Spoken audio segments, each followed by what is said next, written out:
The music was loud, the room full, yet his whisper cut through everything. "Grandma," he said, tugging my sleeve, "look under the table."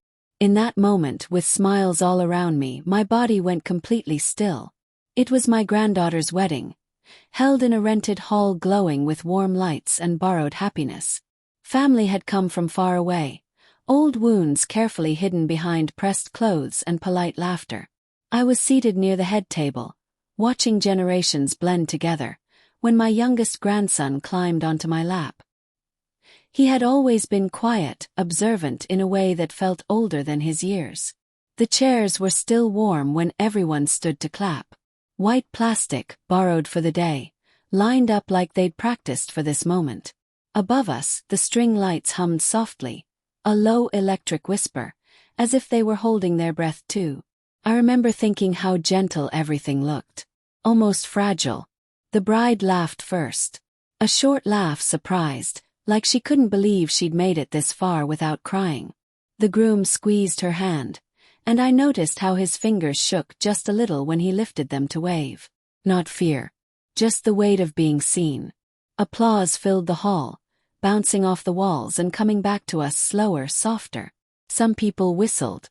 Someone near the back wiped their eyes with the heel of their hand. I stayed seated for a moment longer than everyone else, letting the sound wash over me. At my age, you learn to listen carefully to joy. It doesn't stay loud for long. The music followed soon after. A familiar song, chosen because it meant nothing and everything at the same time. The kind you can dance to without thinking too much. Chairs scraped against the floor. Heels clicked. Voices rose and tangled together, overlapping in that warm, careless way families do when they believe nothing bad can happen today. I felt a small weight shift against my side. My grandson. He'd been quiet all morning. Not unhappy, just watchful. His shoes didn't touch the floor when he sat, so he swung his legs back and forth, slow and steady, like he was keeping time with something only he could hear. I rested my hand on his knee, a habit older than both of us. He didn't look up. People leaned across rows to talk. Aunties calling each other by nicknames nobody remembered the origin of. Men comparing the food, already complaining it was cold even though steam still rose from the trays. Old jokes dusted off and told again, louder this time. I smiled where I was supposed to. Nodded. Answered questions I'd already answered twice. The dance floor opened like a promise. Young ones rushed to it first, shoes forgotten, laughter spilling out of them. The bride's dress caught the light every time she moved, small flashes like she was stitched together with stars. I glanced down at my grandson again. He wasn't watching any of it. His eyes were fixed somewhere else. Not forward. Not up. At first I thought he'd dropped something. Toy car maybe. A piece of candy he wasn't supposed to have. Children always lose things at gatherings like this. Important things. Unimportant things. All mixed together. "You all right?" I asked him quietly. He nodded. Too quickly. His fingers twisted the fabric of my sleeve, just enough to wrinkle it. Not pulling, just holding. The music swelled and softened again, the way waves do when they can't decide how far to reach. I leaned closer so he wouldn't have to raise his voice. Too loud. Yes. He shook his head this time. Low. Careful. The floor beneath us vibrated with footsteps. Someone laughed sharply behind me, the sound breaking in half. A server moved past with a tray of glasses, ice clinking like distant bells. Everything felt exactly how a wedding should feel. Yet, my grandson leaned closer. Close enough that I could feel his breath warm against my wrist. He opened his mouth, then closed it again. Followed. I straightened my back, suddenly aware of my own breathing. I'd seen that hesitation before. In grown men. In women carrying news they didn't want to carry alone. "What is it?" asked softer now. He didn't answer.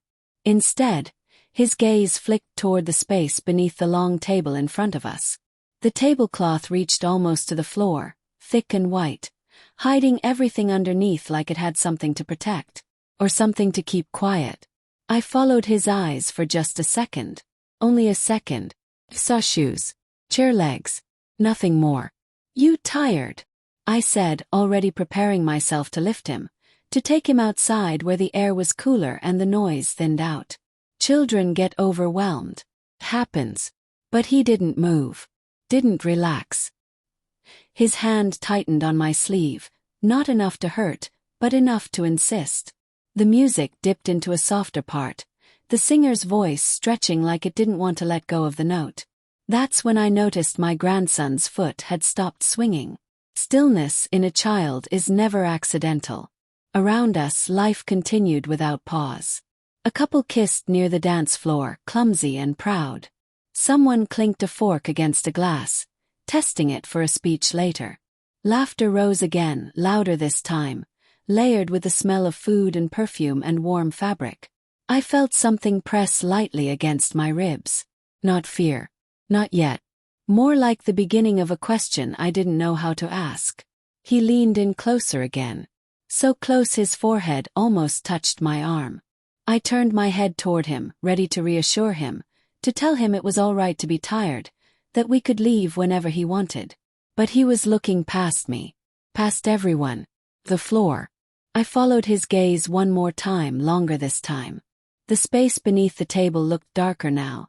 Not because anything had changed, but because my eyes were looking differently. Searching instead of glancing. Still nothing. Just shadow. I laughed quietly, more for myself than for him. You're seeing things, I murmured, smoothing his hair. He didn't smile. His lips pressed together and I felt his breath catch. Not sharply, just enough to notice. Like he was holding something back. Like he was waiting for permission. The song ended. Applause rolled through the hall again, less formal this time. The bride bowed playfully. Someone shouted her name. And in all that sound, all that movement, my grandson leaned closer still. As if courage for him came in inches. I didn't know it then, but that moment, that quiet lean, that small hand holding my sleeve, was the last calm breath before something shifted. I stayed smiling. Stayed seated. Stayed part of the celebration. But somewhere beneath the music, beneath the laughter and the white cloth and the borrowed chairs, a question had already begun to form. And it wasn't going to let go. The plates were still clinking when it happened. Porcelain against metal. A soft, tired sound, like the day itself was beginning to exhale. Servers moved between tables with practiced smiles, stacking dishes, wiping crumbs with folded cloths. The band on the small stage loosened their grips on instruments. A guitar rested against an amp. A drummer rolled his shoulders, slow circles like he was shaking something off. The lights didn't change, but the room did. It always does between moments. That quiet space where nothing is supposed to happen. That's when I felt his hand. My grandson's fingers closed around mine without warning. Not playful. Not careless. His palm was damp. The kind of damp that comes from holding something in too long. His grip was tighter than it needed to be, like he was afraid if he let go, something else would slip through with it. I looked down at our hands first before I looked at his face. Old habit. Sometimes the body tells you more than words ever will. Hey, I said gently, barely moving my lips. You okay? He didn't answer. He didn't look at me either. His eyes stayed fixed on the space beneath the long table in front of us, where the white cloth brushed the floor. The cloth had a small stain near the corner. Gravy maybe. Or wine. Someone had dabbed at it earlier, but not enough to erase it. Just enough to make it noticeable if you kept looking. And he kept looking. Around us the room hummed. Not loud. Just full. Conversations floated past in pieces. Someone asking for more napkins. Someone laughing too hard at a joke that wasn't that funny. A chair scraped. A glass tipped and was caught just in time. Life continuing in its ordinary, careless way. I told myself children notice odd things. They get distracted by shadows. By movement. By nothing at all. But my chest tightened anyway. He leaned closer to me, his shoulder brushing my arm. I could feel the tension in him, small but sharp, like a wire pulled too tight. His fingers squeezed again, just once, as if to check that I was still there. "What is it?" I asked softly. This time he spoke. Or tried to. His lips moved, but the sound barely made it past his teeth. Whatever he said fell straight into the noise of the room and disappeared. I caught only the shape of the words, not the words themselves. His voice was thin, careful, like he didn't trust it to hold. I bent closer, turning my head so my ear was near his mouth. I smelled cake on his breath, vanilla frosting, sugar and something warm underneath. "Say it again," I whispered. He swallowed, didn't look up. "Grandma," he said. Just that. The way he said it made my stomach drop a little. Not because of fear, because of memory. I'd heard that tone before. From my own children years ago. When they'd found something they weren't supposed to see. When they didn't know if they should tell. "Yes," I said. "I'm here." He lifted his chin a fraction, just enough to glance at the tablecloth again. His eyes followed the edge where it met the floor. The cloth shifted slightly as someone bumped the table from the other side. A breath of air moved underneath. Shadows rearranged themselves. His fingers tightened. He whispered again. This time I caught pieces. Not the whole thing. Just fragments. Direction. Suggestion. Enough to feel my pulse change. I smiled automatically. The kind of smile you wear when you don't want anyone to notice you've stopped listening to the room. I nodded like he'd told me something ordinary. Something small. "Okay," I said, though I wasn't sure what I was agreeing to. He searched my face then, finally. His eyes were wide but not scared. Expectant. Like he'd handed me something fragile and was waiting to see if I'd drop it. I rested my free hand over his, covering it completely. His fingers were cold now. The dampness already fading, leaving a chill behind.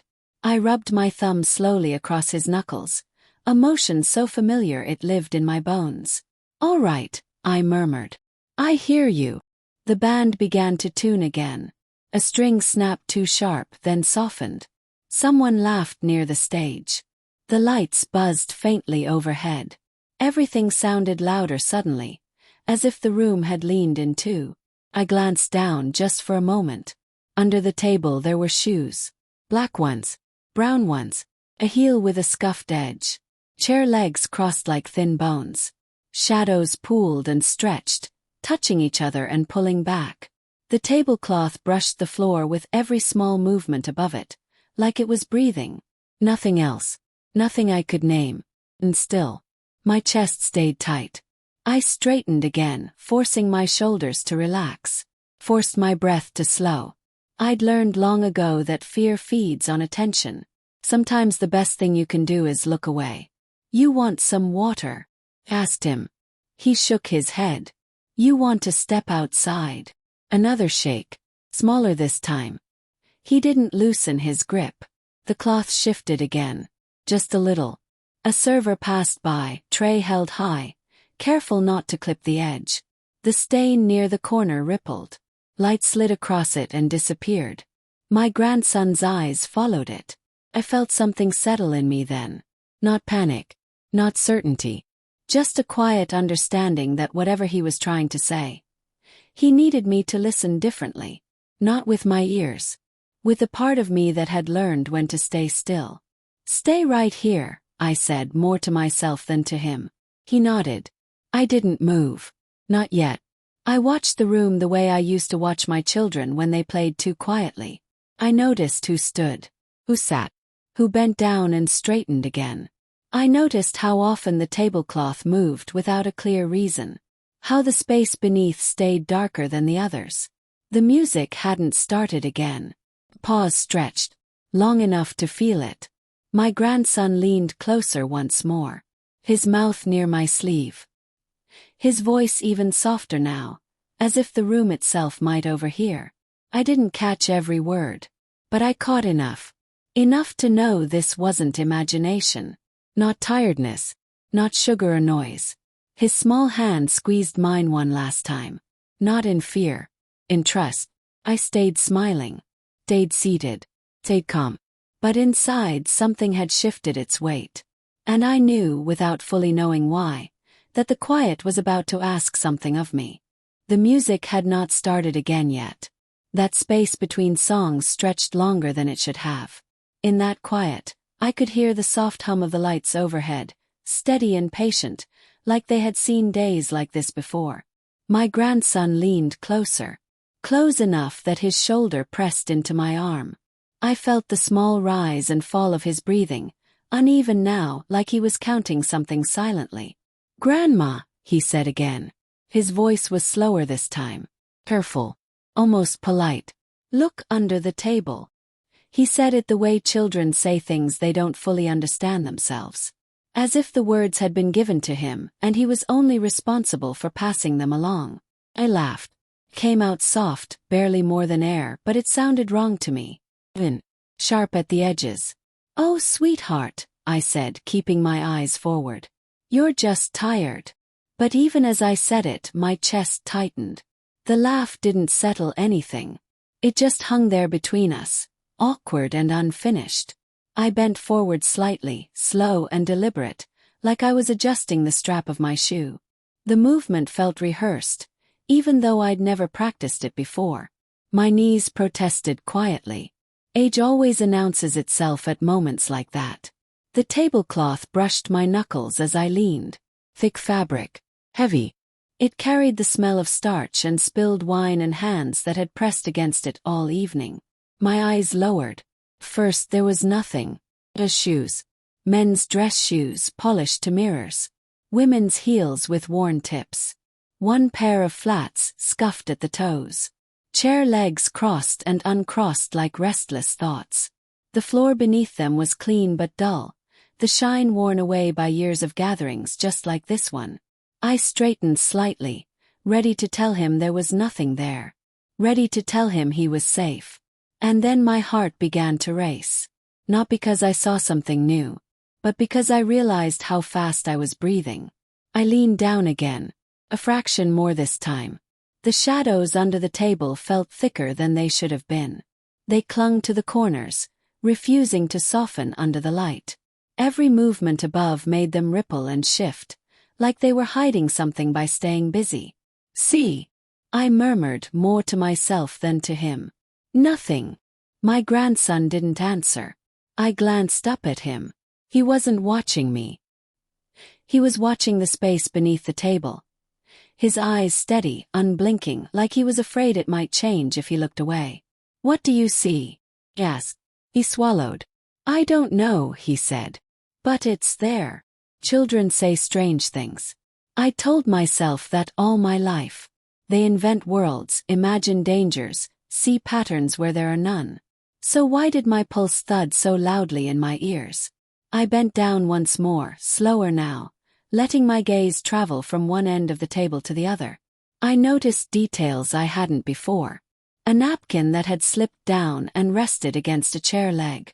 A fork on the floor, its handle catching the light. Still nothing I could name. Yet something about the way the tablecloth pooled near the far corner bothered me. It didn't lie flat. It gathered, folded over itself, as if it had been nudged aside and never properly smoothed back down. I reached out without thinking, my fingers brushing the fabric. My grandson's hand tightened around my wrist. "Don't," he whispered. The word landed heavier than it should have. Not loud, just firm. Froze. Around us, the room filled again. Someone tapped a microphone, testing it. A voice laughed too close to the speaker. Feedback screeching briefly before settling. Life resumed its noise as if nothing beneath this table deserved attention. I slowly pulled my hand back. "Okay," I said. "Okay." I straightened fully this time, my back stiff, my smile fixed in place. A woman across from me caught my eye and smiled warmly, lifting her glass. I lifted mine in return, my hand shaking just enough that the ice chimed softly. My laughter returned, but it felt borrowed now, like I'd picked it up from someone else's face. I looked at my grandson again. His brow was furrowed, not in fear, but in concentration, like he was trying to remember something important before it slipped away. "What made you look there?" I asked. He shrugged, small shoulders rising and falling. I just did. That answer should have been enough. Children don't always know why. But I did not relax. I thought of all the times I'd ignored a feeling because it didn't come with proof.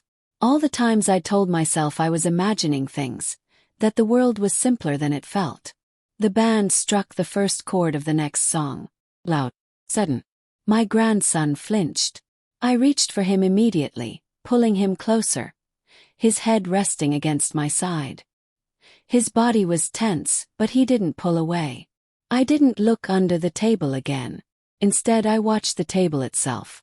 Watched how people leaned against it. How plates were set down and picked up. How the cloth shifted just enough to reveal and then conceal the darkness beneath. I noticed how no one else noticed. And that somehow unsettled me more than anything else. My grandson's voice came again, barely audible now. It's still there, he said. I closed my eyes for just a moment. When I opened them, I saw the bride laughing nearby, her head thrown back, her earrings catching the light. The groom whispered something into her ear, and she swatted his arm, smiling wide. Joy everywhere. Real joy. I pressed my lips together, breathing slowly.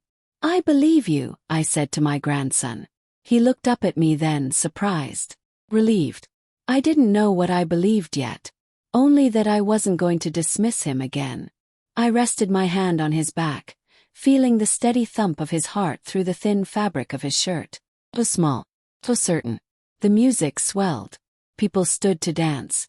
And beneath the table, unseen and unnamed, something waited. I stayed where I was, watching, listening, knowing that whatever my grandson had seen or sensed had already changed the way I was looking at this room. And that once you start looking differently, there is no easy way back. The air changed before I understood why. Not colder, just different. A soft draft slipped through the hall, the kind that comes from a door opening somewhere far away. I didn't hear it open. I only felt the air brush past my ankles, light as a breath you almost miss. The string lights above us swayed slightly, barely enough to notice, and the white tablecloth lifted at the corner like it had been nudged awake. That was when it moved. Just for a second. Not enough to name. Not enough to explain. Something dark shifted beneath the table. Too deliberate to be a shadow. Too solid to be nothing at all. The cloth fell back into place immediately, obedient, as if it hadn't betrayed anything. But the moment had already passed through me. My grandson went completely still. I felt it before I saw it. His body stiffened against mine, every small muscle locking at once. His breath caught halfway in, a sharp, quiet pause that didn't belong in a room full of music and voices. His fingers dug into my sleeve, no longer gentle, no longer careful. I straightened up too quickly. My knee struck the underside of the table with a dull thud. Pain shot up my leg, sudden and bright, grounding me in a way nothing else could have. I sucked in air through my teeth, forcing my face into a smile before anyone could look my way. No one did. Around us, conversation flowed without interruption. Someone laughed loudly at the next table. A glass clinked. A chair scraped back as a man stood to stretch his legs. Life kept moving, unbothered by what had just passed beneath our feet. I rested my hand on my knee, steadying myself. The pain pulsed, then softened, like it was already preparing to be forgotten. I wished the rest of me could do the same. "You okay?" a woman beside me asked, not really waiting for an answer. "Just old bones," I said lightly. She nodded, satisfied, and turned back to her story. My grandson didn't relax. His eyes were fixed on the tablecloth now, wide and unblinking. He hadn't seen more than I had. I knew that. And yet, he looked like someone who had just watched something disappear before they could fully understand what it was. "It moved," he whispered. I didn't ask what he meant. Already knew. I followed the edge of the table with my eyes, tracing the line where fabric met floor. Everything looked ordinary again. Too ordinary. The cloth lay smooth, heavy, innocent. Shoes shuffled. Chair legs creaked softly under shifting weight. The hall smelled like warm food and perfume and something sweet that had been spilled earlier and half cleaned away. The band played on, a slower song now, gentle enough to invite couples back to the floor. Laughter rose and fell in waves. None of it touched me. My heartbeat was loud in my ears. Not racing, just present, insistent, like it wanted to remind me that I was still here, still responsible for what I noticed. I leaned closer to my grandson, my voice low enough to stay between us. "What did you see?" He shook his head, small and tense. "I don't know," he said. "It was just there." His words didn't frighten me. His certainty did. I thought of all the times I'd felt something was wrong without being able to explain it. All the times I'd talked myself out of listening because it was easier to stay comfortable than to be alert. I had done that my whole life. Survived by it even. But sitting there, with my grandson's breath still uneven against my arm, I felt the weight of that habit settle heavily on my chest. The cloth moved again. This time, just a whisper of motion, as someone brushed past the table on the other side. The edge lifted no more than an inch, long enough for darkness to breathe, then fell back into place. Nothing else shifted. No object revealed itself. No shape took form. And yet my grandson flinched like he'd been touched. I reached for him without thinking, pulling him closer until his head rested against my side. He didn't resist. He didn't relax either. His body stayed rigid, like he was listening for something that hadn't made a sound yet. "It's okay," I said, though I wasn't sure who I was saying it to. I pressed my palm flat against his back, feeling the small, fast rhythm of his heart. Too fast for a child who'd been sitting still for so long. I matched my breathing to his, slow and steady, hoping my calm might teach his body what my words could not. The tablecloth lay still now. I watched it the way you watch a closed door after hearing a noise on the other side. Waiting. Expectant. Trying not to imagine what might come next. A man across from us leaned down to pick something up. His head disappeared beneath the table for a moment. My stomach tightened sharply, a reflex I couldn't control. He straightened up again, holding a fallen napkin. Conversation continued. I let out a breath I hadn't realized I was holding. My grandson's grip loosened just slightly. Enough to tell me he'd noticed the same thing. Enough to tell me he was still watching. "Grandma," he murmured. "Yes," I said. He hesitated, then shook his head. "Nothing," he whispered. But his eyes never left the table. I thought about standing up. About calling someone over. About making a small scene before something bigger forced its way into the open. But every instinct I'd ever learned told me not to overreact. Not to draw attention. Not to disrupt a room full of happiness with a feeling I couldn't prove. The bride laughed nearby, her joy bright and unguarded. Someone toasted from across the hall. Glasses lifted. Applause followed, scattered and warm. This was not the place for suspicion. That's what the room seemed to say. Yet, I felt the heaviness of that small movement settle deeper inside me. Like a stone dropped into still water, sinking slowly, quietly, impossible to retrieve once it was gone. I stayed seated. I stayed smiling. I stayed exactly where I was supposed to be. But I watched everything now. The tablecloth. The floor. The way people moved around us without ever looking down. My grandson's breathing gradually evened out, though his hand never left mine. His thumb rubbed small circles against my skin, absent-minded and self-soothing. A child's way of staying anchored when the world feels uncertain. The cloth did not move again. Not while I was looking. But the feeling remained. That small, unsettling sense that something had revealed itself just enough to be known, and not enough to be understood. I rested my chin lightly against the top of my grandson's head, breathing in the clean, familiar smell of his hair. The music softened. The lights glowed warm and steady. And beneath the table, beneath the laughter and the white fabric and the careful pretending, something waited. I didn't know what it was yet. Only that I would not look away again. The memory didn't arrive all at once. Came the way certain smells do. Slow, unwelcome, impossible to place at first. I sat there, the music drifting back into the room, and told myself I was imagining things. That the flicker under the table had been nothing more than fabric and shadow. That my knees still ached because I'd moved too fast, not because something inside me had jumped ahead of reason. Age does that, I told myself.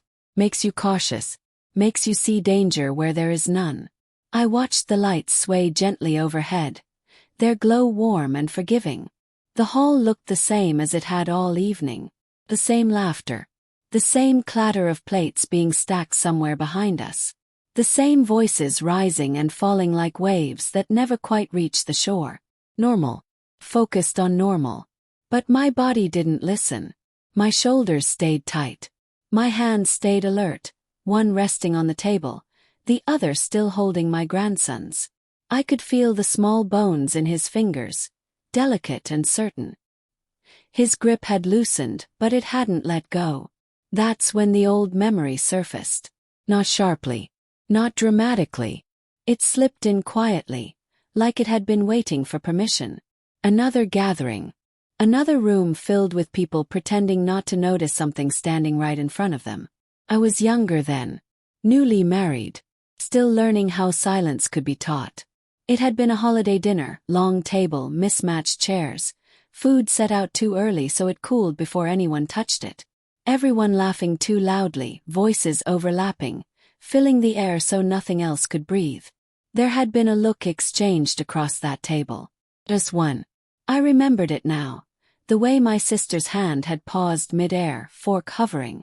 The way my mother had stood too quickly, knocking her chair back. The way no one said a word, even though everyone felt it. Something had been wrong that day. But no one named it. We'd eaten anyway. Smiled anyway. Learned, without speaking, how to move around what frightened us. I hadn't thought of that day in years. The memory settled into me like dust, fine and irritating. I shifted in my seat, suddenly aware of how often I'd used the same trick. Looking away, smoothing over, choosing peace over truth because it asked less of me. My grandson shifted too. He leaned back just enough to look up at my face. His eyes searched mine carefully, as if he were reading something written there. He didn't speak. He didn't need to. He was waiting. Waiting to see what I would do with what he'd shown me. I smiled at him, small and practiced. The kind of smile that doesn't ask questions. The kind that says everything is under control, even when it isn't. He didn't return it. Instead, his gaze flicked back toward the table, then back to me. A quiet question in his eyes. Do you see it too? Or are you going to pretend you don't? I looked away first. I watched a couple sway on the dance floor, slow and close, their foreheads touching. I watched the bride's mother dab at her eyes, careful not to smear her makeup. I watched the groom's father straighten his tie, standing a little taller than he needed to. So much love on display, so much effort. And beneath it all, the familiar hum of something unspoken. Children notice things like that. They haven't learned yet how to step around discomfort. How to fold it neatly and tuck it away. I had. For decades. I felt a strange heat rise behind my eyes. Not tears exactly. More like pressure. The quiet weight of realization pressing against the inside of my chest. What if my grandson wasn't imagining anything? What if he was simply seeing something I'd trained myself not to? I looked down at the tablecloth again, though I didn't bend this time.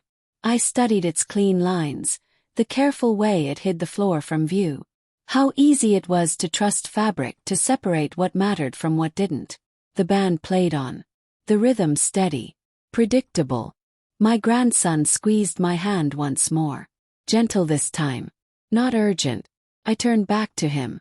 You're very observant, I said softly. He shrugged, but his shoulders relaxed just a little. The tension eased from his jaw. He leaned against me, resting his head where my arm met my side. The way he used to when he was smaller, when the world felt too big and answers came from closeness instead of words. I didn't mean to, he murmured. I know, I said.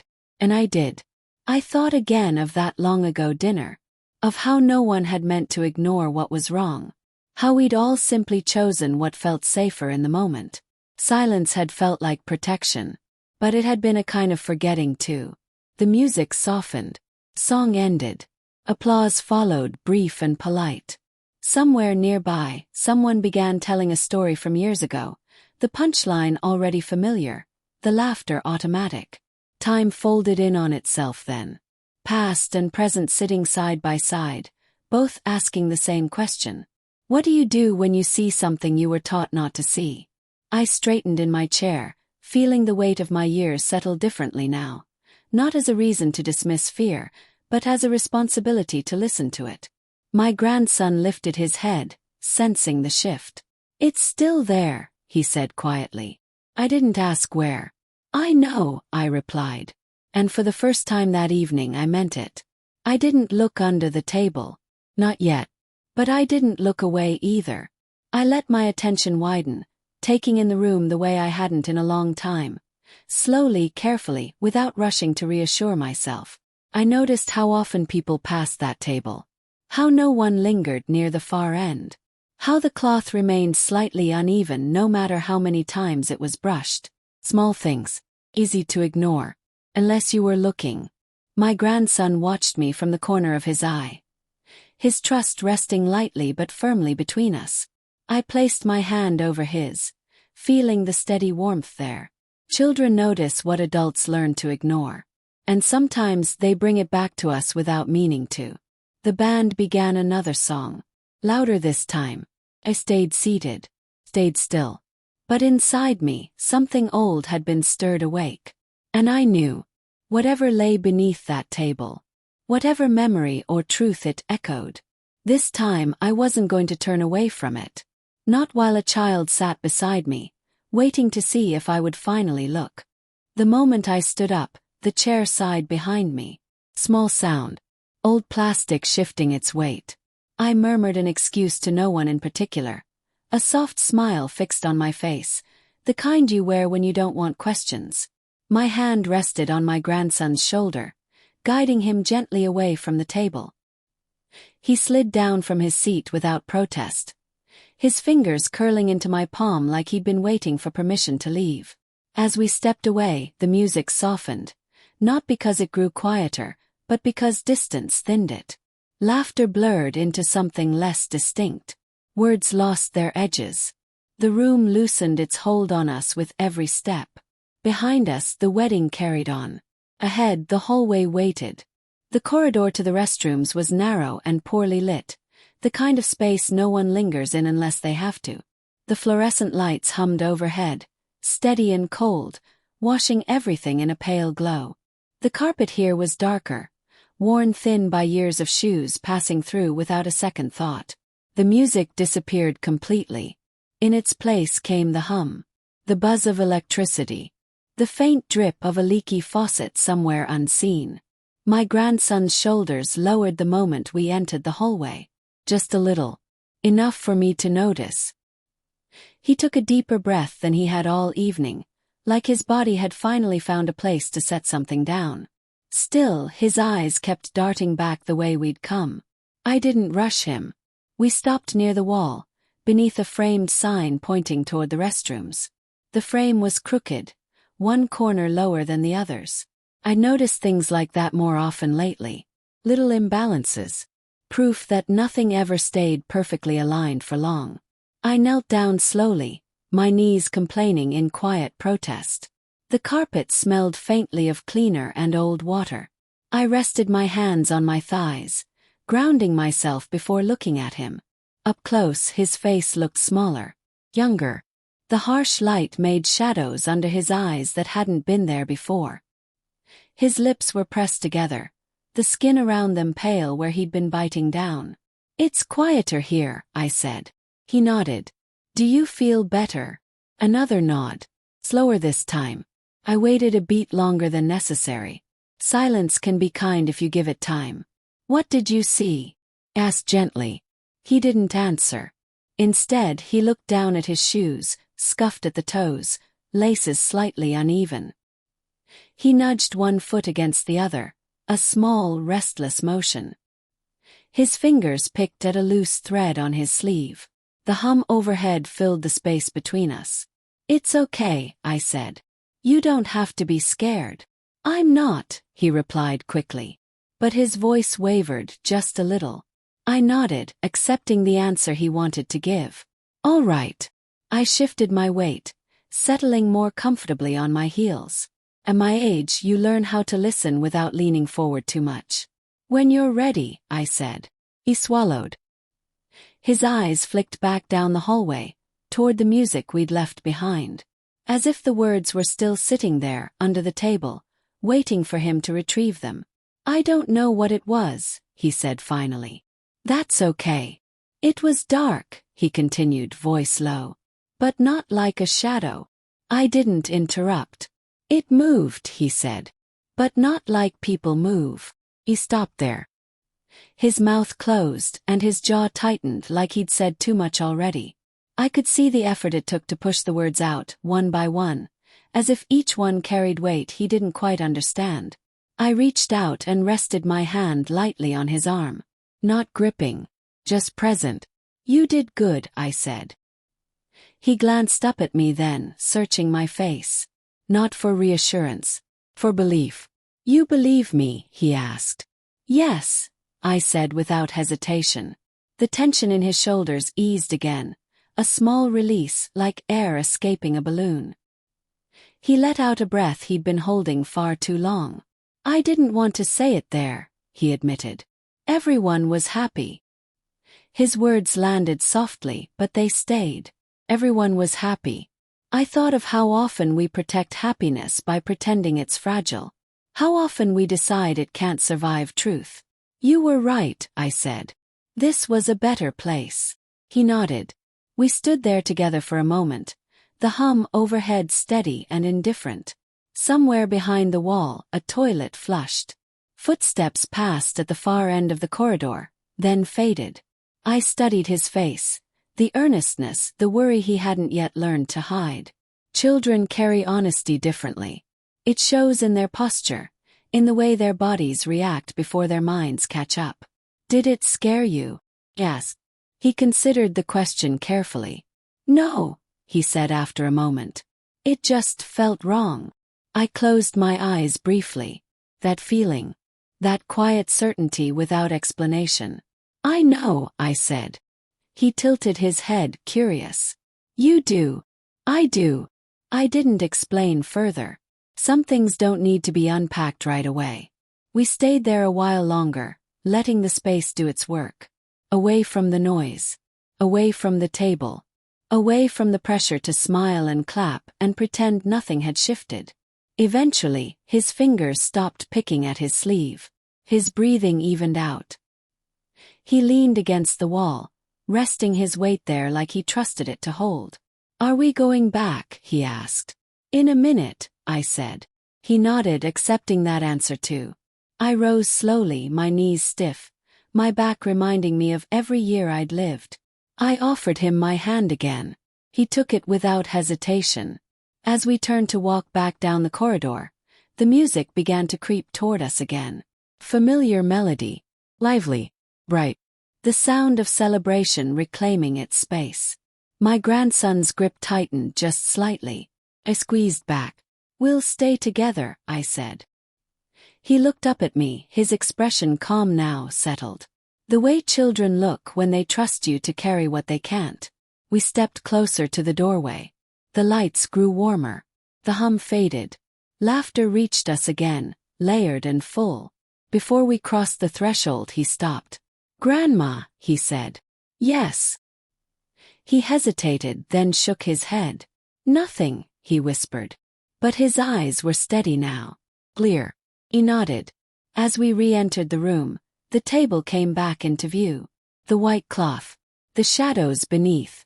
The place where everything had begun to feel heavier than it looked. I didn't know yet what I would do with what he'd told me. Only that leaving the table had changed something. And once you step away to listen, truly listen, there is no returning to the way things were before. The hallway smelled faintly of soap and old paper towels. That sharp, clean smell that never quite hides what came before it. The fluorescent lights above us flickered once, then steadied like they'd decided to behave. My grandson stood close to me, so close I could feel the warmth of his shoulder through my sleeve. The music from the reception hall reached us only in pieces now. Soft notes slipping under the door, laughter dulled into something almost polite. This was where the truth chose to surface. Not at the table. Not under the chandeliers. But here where no one was watching. I bent down again, slow and careful, my knees aching in a familiar way. The carpet pressed into my skin through the thin fabric of my dress. I didn't mind. Pain like that keeps you present. Take your time, I whispered. He nodded but didn't look at me. His eyes stayed fixed on a dark spot on the wall, a scuff where something heavy must have scraped by years ago. His fingers twisted together, knuckles whitening, then easing. It was a bag, he said. The words barely made it out of him. A breath more than a sentence. I stayed still. Too much movement can scare a truth back into hiding. What kind of bag? Asked gently. He shrugged. I don't know. Not like a purse. He paused, then added. It was bigger. I felt something shift inside my chest, slow and heavy, like furniture being dragged across a wooden floor. Kept my face soft. I'd learned that skill long ago. How to let your insides react without letting it reach your eyes. Where did you see it? Asked. He swallowed. The sound was loud in the quiet hallway. Under the table, he said. Where the cloth touches the floor. I knew exactly what he meant. I'd noticed how the tablecloth pooled there, thick and heavy, hiding the legs and whatever rested between them. How shadows liked to gather in that space, away from the light. It didn't belong there, he continued. It was pushed back, like someone didn't want anyone to see. My stomach dropped, not all at once, just enough to make me dizzy. Children don't talk like that unless something has taught them to notice. They don't describe intention unless they've felt it. I breathed in slowly through my nose. The air smelled of cleaner and something metallic underneath. I let it out just as slowly. Did you see who put it there? Asked. He shook his head. No. His voice cracked on the word. But I saw it move, he said. Not the bag. The tablecloth. That image landed quietly, then stayed. Fabric shifting when it shouldn't. A small movement in a room full of noise. My hand found his hair without thinking. I smoothed it back, slow strokes, the way I used to when his mother was small and afraid of thunderstorms. His hair was soft, still warm from the room we'd left. You did the right thing, I said. He finally looked up at me then. His eyes were wide, searching like he was bracing for something worse. I didn't tell anyone else, he said quickly. Just you. I know, I said. And I'm glad you did. The hum of the lights seemed louder now. Somewhere nearby, a hand dryer roared to life, then cut off again. The hallway breathed with us. It felt wrong, he said again, quieter this time. Like when you step on a stair that's loose. That was the moment. The moment I stopped pretending this was just a child's imagination brushing up against an unfamiliar room. I nodded slowly. That feeling is important, I told him. You listened to it. He leaned into my hand just a little. Am I in trouble? He asked. The question broke something open in me. Not sharply. Just enough to sting. No, I said firmly. You're not in trouble. I brushed my thumb along his temple, wiping away a bead of sweat I hadn't noticed before. You helped, I said. Sometimes helping is quiet. He seemed to consider that. His shoulders loosened. His breathing slowed. I stayed kneeling there, my hand resting on his head, my other palm pressed into the carpet. I could feel the vibrations of footsteps passing on the other side of the wall. Life continuing unaware.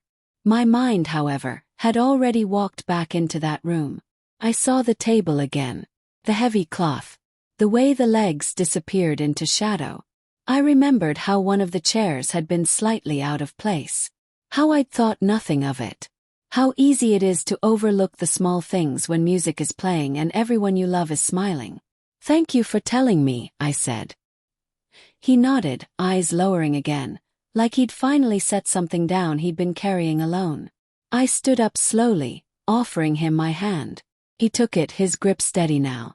As we walked back toward the door, the music grew louder with every step. The lights warmed. The smell of food returned. Roast chicken, sugar, spilled wine. Before we went in, I paused. "You stay with me," I said softly. "I will," he replied. The reception hall welcomed us back without question. No one noticed our absence. No one noticed the way my eyes scanned the room now. Not with fear, but with attention. The table sat where it always had. White cloth. Neatly arranged chairs. Nothing out of place at first glance. My grandson stayed close, his fingers laced through mine. He didn't look under the table again. He didn't need to. I guided him back to his seat, smoothing his jacket, adjusting the collar that had folded in on itself. Small gestures. Normal ones. "Go get some cake," I told him. "I'll be right here." He hesitated, then nodded. He didn't smile, but he wasn't afraid anymore. As he walked away, I remained standing, watching, listening. I didn't move toward the table. Not yet. I let the moment breathe. Let the room reveal itself in its own time. Whatever was under there, whatever he'd seen, had already done its job. It had reminded me of something I'd almost forgotten. That danger doesn't always announce itself. Sometimes it hides quietly, trusting that no one is paying attention, except children, and women who've lived long enough to know when the floor feels unsteady beneath their feet. I stayed where I was, my smile fixed, my heart steady. And I waited. The ice in my glass had melted down to nothing. Just water now, warm and untouched. I held it anyway, the way people do when they need their hands to look busy. The bar sat at the edge of the room, half lit, forgotten in the glow of the dance floor and the head table. Bottles stood in neat rows, their labels facing forward like they were waiting to be chosen. The bartender wiped the counter in slow circles, over and over, like the night might stain if he didn't. This was where I found him.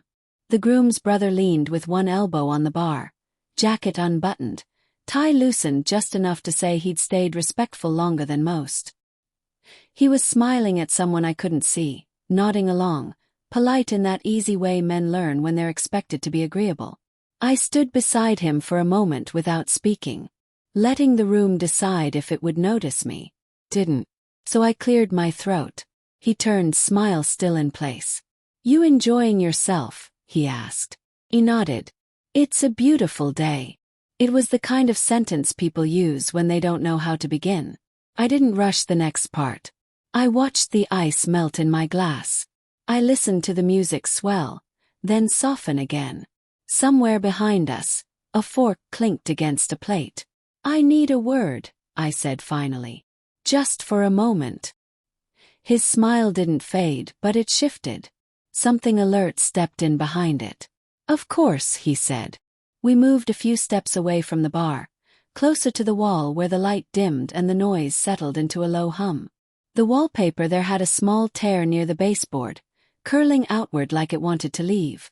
I folded my hands together, unfolded them, folded them again. "I don't want to alarm you," I said. That sentence always lands heavier than intended. He straightened a little. "All right." I lowered my voice, careful to keep it calm. My grandson noticed something under one of the tables. Near the center. He blinked once. "Noticed what?" "A bag," I said. "Hidden." I didn't say suspicious. I didn't say dangerous. I let the word sit between us. He glanced back toward the room without meaning to. Just a flick of his eyes. The table was surrounded now. People laughing, leaning in close, plates half cleared, wine glasses catching the light. "Probably someone's purse," he said gently. Not dismissive, just hopeful. "Maybe," I said. But it was pushed back, covered. And he noticed it move when the air did. That was when his face changed. Not dramatically, just enough. The polite patience drained away, leaving something tighter beneath. He rubbed the back of his neck, a habit born of long meetings and longer decisions. He's sure, he asked. As sure as a child can be, I said. And children notice what we don't. He exhaled through his nose. This day, he began, then stopped. The music swelled again. Someone cheered. A chair scraped loudly across the floor. He looked at me, really looked this time. If it's nothing. I know, I said quickly. I know what this day means. My voice stayed steady, but my hands trembled just a little. I pressed them together harder. I'm not asking you to make a scene, I said. I just didn't want to carry this alone. He nodded slowly. You did the right thing telling me. We stood there for a moment side by side, both facing the room without quite looking at it. Who else knows? He asked. Just us, I said. And the child. That seemed to matter. He thought for a moment. I could see the calculations behind his eyes. The guests, the bride, the speeches still to come. The weight of joy balanced against the possibility of something else. I'll take a look, he said finally. Quietly. He took a step forward, then stopped. Which table? He hesitated. Pointing felt wrong. Like drawing a line through the air and daring something to notice. The one with the white runner, I said. Near the center. He nodded once. I'll say I'm checking a spill, he said. No one will think twice. That was the thing about celebrations. They're full of small interruptions. No one notices another. As he moved away, I stayed where I was. My legs felt heavier now, like they didn't fully belong to me. I set the empty glass down on a nearby ledge and smoothed my dress. I watched him weave through the guests with practiced ease. Hand on a shoulder here. Quiet word there. Smiles exchanged. He looked like he belonged everywhere at once. When he reached the table, he crouched just slightly, pretending to adjust a chair. His hand brushed the tablecloth. I held my breath. The cloth shifted. Just a little. He froze. Then, slowly, he let it fall back into place. He stood up again, face composed, but his jaw was set now. His eyes flicked toward the exits, toward the staff. He caught my eye across the room. Just for a second. He didn't nod. Didn't shake his head. But something passed between us. Concern. He turned away and spoke quietly to a man in a dark suit I hadn't noticed before. The man listened, expression blank, then moved toward the kitchen. The room went on celebrating. The bride laughed at something her sister whispered. The band began a new song. Someone clinked a spoon against a glass, testing the room's attention. I stayed still. This was the hardest part. The waiting. Raising an alarm without raising your voice. Protecting joy without breaking it. I thought of my grandson then, somewhere near the dessert table, focused on the small things children focus on. Colors, sugar, the promise of cake. I hoped he'd never know how close fear had come to this day. How quietly it had tried to sit among us. The groom's brother returned to my side a few minutes later. He didn't speak at first. Just stood with me, eyes forward. We're taking care of it, he said finally. Quietly. Thank you, I said. He glanced at me. We might need you to step outside soon. Just in case. He nodded. Of course. The music softened again, drifting into something slower. Couples moved closer together. The lights dimmed a touch. Nothing looked wrong. And yet everything felt different now. I folded my hands once more and waited for the next small sign. The lights didn't change. That was the first thing I noticed. They stayed warm and low, strung above us like small promises. The kind people trust without thinking. Music drifted on, soft now. A slow song meant for swaying, not listening too closely. If you hadn't known where to look, you'd think nothing at all was happening. I stood near the edge of the room, close enough to feel the bass under my shoes, far enough to watch without being watched. My hands rested at my sides, empty now. Kept them still. Stillness can look like calm if you do it right. The groom's brother caught the eye of one of the venue staff. Just a glance. A tilt of the head. No words. The staff member nodded like he'd been asked for extra napkins. That's how it began. He walked toward the table with a relaxed step, shoulders loose, posture unremarkable. Another staff member followed, carrying a tray that held nothing at all. They moved like they belonged there, like part of the scenery. The table was still full of people. A woman laughed too loudly at something that wasn't funny. Someone leaned in close to hear better. Plates clinked, forks scraped. Life kept moving. I watched the staff member slow his pace as he reached the table. He bent slightly, as if to wipe a spill no one could see. The empty tray lowered toward the floor. My chest tightened. The tablecloth lifted, just enough. Not a dramatic sweep. Not a reveal meant for attention. Just a careful inch of fabric, raised by fingers that knew when to stop. I saw his face change. It wasn't fear exactly. It was recognition. The look people get when something stops being theoretical. His mouth pressed into a thin line. His eyes flicked once, twice, scanning. Then he let the cloth fall back into place as if nothing had happened at all. The tray rose with him. Still empty. He straightened, nodded once toward the groom's brother, and stepped away from the table. Measured. Like he'd finished a simple task. But the air had shifted. I felt it in my ears first. That quiet pressure like before a storm. The music kept playing but it sounded thinner now, stretched too tight. The staff member moved toward the side corridor, already pulling a phone from his pocket. His back was straight but his steps were faster. No one screamed. No one gasped. No one noticed. That was the strangest part. I thought of how many times danger had passed through rooms like this one, wearing ordinary clothes, sitting quietly under tables while people laughed above it. How often we trust the surface of things. My grandson appeared at my side then, small hand finding mine again. He didn't look at me. He didn't look at the table. He looked at the door. "Is it okay?" he whispered. I squeezed his hand once. "Yes," I said, and hoped my voice didn't betray me. We stood together, watching adults pretend they were only adults. A woman adjusted her heels. A man loosened his tie. Someone asked where the cake was. The groom's brother returned to me. His face was composed, but the smile he wore didn't reach his eyes. "They found it," he said quietly. He nodded. I didn't ask what it was. Some questions don't need answers right away. "We're going to move people out slowly," he said. "Fire alarm issue. Routine. Routine. That word does a lot of work." He leaned closer. "Please stay calm." "I am," I said. And I was. Mostly. The lights dimmed just a touch more, as if on cue. The band paused, instruments lowering with practiced ease.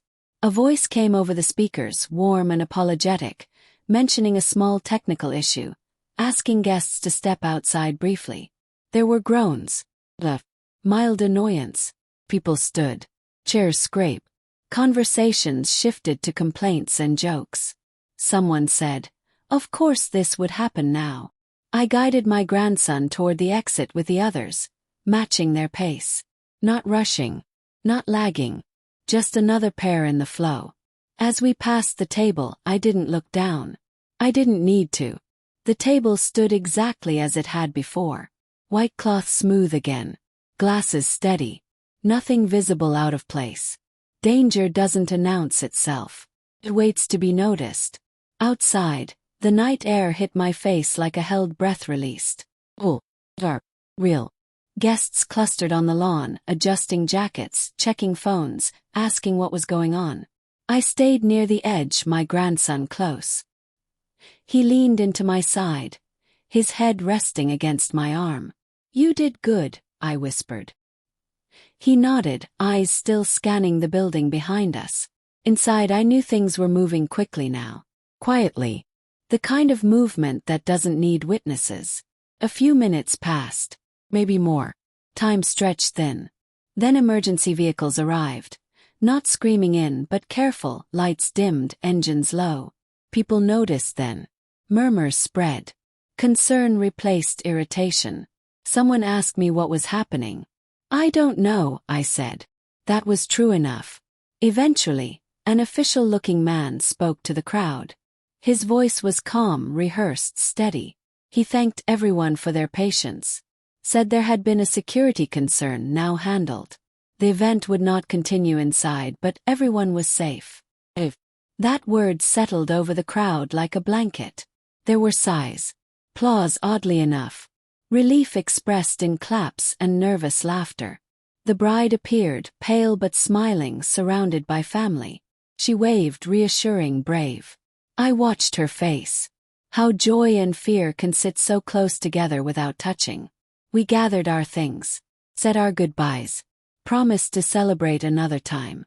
As we walked away from the venue, I looked back once. The doors were closed now. The lights inside dimmer. Shadows moving where people shouldn't be. My grandson tugged my hand. Did they take it away? He asked. Yes, I said. They did. He nodded, satisfied. Children trust outcomes more than processes. That night, as I tucked him into bed, the world felt quieter than usual, like it was listening. I sat beside him until his breathing slowed, until the day finally let go of us both. Some dangers shout. Others wait patiently under white cloths, counting on us to look away. But not this time. Not today. The music comes back first. Careful. Almost apologetic. It floats through the hall like it's testing the ground before stepping down. People follow it slowly, returning to their seats, to their conversations, to the shape of celebration they recognize. The lights warm again. Glasses are refilled. Someone laughs a little too loud, as if sound itself might seal the cracks. From the outside the reception continues. But I feel the difference in my bones. I sit with my hands folded in my lap, watching the room breathe. It's not the same breath as before. It's measured now. Controlled. Like everyone is pretending not to listen for something they can't name. My grandson sits beside me, feet not quite touching the floor. He leans against my arm, eyelids heavy. The fear has already left him. Children don't carry it the way we do. They hand it off when the moment passes. Envy that. The band plays another slow song. Couples sway. The bride dances with her father, her head resting briefly against his chest. I watch his hand on her back, how firmly he holds her, how his eyes stay open. Security stands near the exits now. Not obvious. Just men who weren't there before. Their posture is relaxed, but their eyes move constantly. Staff whisper in corners. A manager checks his watch again and again. No one explains anything. And no one asks. That's the unspoken agreement we make in moments like this. We let the story stay unfinished because the ending we got was good enough. I smile when someone speaks to me. I nod at jokes I don't quite hear. My body is present, but part of me is still under that table, still watching the cloth lift, still seeing the look on the man's face when he understood. There are moments you don't leave all at once. Later, when the cake is cut and the speeches wind down, the room exhales again. Real relief this time. People hug longer. Goodbyes stretch out. The kind of lingering that says, we made it. Side cars pull away one by one. Engines hum. Doors close softly. The night wraps itself around the venue, quiet and cool. We're among the last to leave. A staff member approaches me as I gather my coat. He's young. His hands shake just a little. He thanks me for my patience, his voice careful, respectful. There was an issue earlier, he says. But it was handled. I look at him. Really look. The way his shoulders are still tight. The way his eyes search my face, measuring. I know, I say. He nods, relieved not to explain. Some truths don't want a full sentence. Out in the parking lot, the world feels bigger again. My grandson is already asleep in the back seat by the time I buckle him in. His mouth is slightly open. One shoe has slipped off. I fix it gently. The drive home is quiet. Streetlights pass like slow thoughts. I keep one hand on the steering wheel, the other resting on the console, as if the day might reach back for me if I'm not careful. At a red light, I catch my reflection in the mirror. I look older tonight. Not in years. In weight. When we finally pull into the driveway, I don't wake him right away. I sit there, engine off, listening to the tick of cooling metal. The house stands dark ahead of us. Patient. Inside, I carry him to bed. He stirs but doesn't wake. His room smells like clean sheets and crayons. I tuck him in, smoothing his hair once more, the way I did earlier when the world still felt thin. I linger in the doorway. There are so many nights like this that end without ceremony. We don't mark them. We don't name them. We just let them pass. But this one stays with me. The phone rings later. It's the groom's brother. His voice is quieter now. Tired. They told us what it was, he says. I sit at the kitchen table, the wood cool under my palms. A bag, he continues. Left earlier in the day. Not supposed to be there. They don't know who placed it. They removed it before anyone got hurt. Close my eyes. They said if it had gone unnoticed, he stops. Doesn't finish.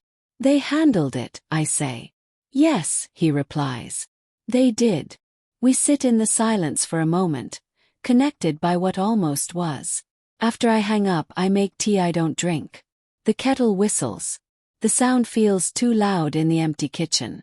I turn it off quickly, as if not to disturb the walls. Relief comes in waves. Low. Heavy. Presses down on my shoulders, then lifts. Leaves behind something else. Headness. Not the sharp kind. The quiet kind that arrives when you realize how close joy and ruin stand to each other. How thin the line is between a memory you cherish and one you survive. I think of the bride's smile. Of the way people danced, unaware. Of my grandson's small hand in mine, damp with fear he didn't yet have words for. We build our happiest moments on fragile ground. We decorate them with lights and music and white cloths, trusting that nothing dark is hiding underneath. Most of the time that trust holds. Tonight it almost didn't. I stand at the window and look out into the yard. The night is still. No sirens. No movement. Just trees shifting gently like they always have. Life continues. That's its talent. Before I go to bed, I check on my grandson once more. He's turned onto his side, clutching his blanket. Peaceful. Oh. I sit on the edge of his bed for a while, listening to his breathing, counting it, letting it steady me. There will be questions someday. Stories retold. Versions softened for safety. But tonight there is only this. Quiet house. Sleeping child. And the knowledge that some moments end not with applause, but with gratitude we don't quite know how to speak. As I turn off the light, I pause. Because even now, long after the music has ended, I can still feel the room listening. The weeks pass quietly. That's how they always do after something almost happens. Laundry piles up. Groceries run low. The same neighbors walk their dogs at the same hour. Morning light finds the same places on the wall.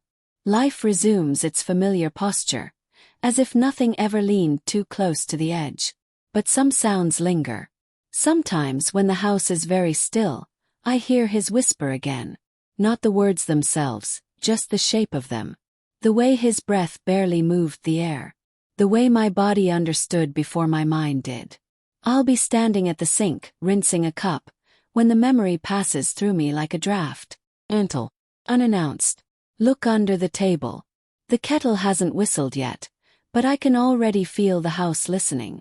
I try not to dwell. Dwelling turns moments into monuments, and this one doesn't want that. It wants to be remembered softly, without spectacle. My grandson doesn't mention it again. Children are generous that way. They take what scares them, hand it to the nearest adult, and then go back to building worlds out of blocks and crumbs. He talks about school now. About a book he likes. About a dog he wants someday. When I ask him about the wedding, he smiles and says the cake was too sweet. That's all. I watch him play on the living room floor, the afternoon light stretching his shadow long and thin. He hums to himself. He's already somewhere else, already growing. I envy him again. For me, the world has shifted slightly. Just enough to notice. I notice corners now. The spaces under stairs. The pause before someone answers a simple question. I notice how silence works. How it carries meaning when words refuse to. Gatherings, I listen more than I speak. I watch where people place their bags. I watch who watches. It's not fear. Not exactly. It's attention. At the grocery store, I see a child crouched near the bottom shelf, studying something the adults pass by without a glance.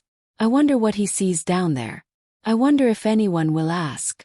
At church, during a hymn I've sung my whole life, I notice a woman in the third row who never looks up. Her hands are folded too tightly. When the song ends, people compliment the music. No one mentions her. I think about the wedding often. Not the danger. The love. The flowers were beautiful. Everyone said so.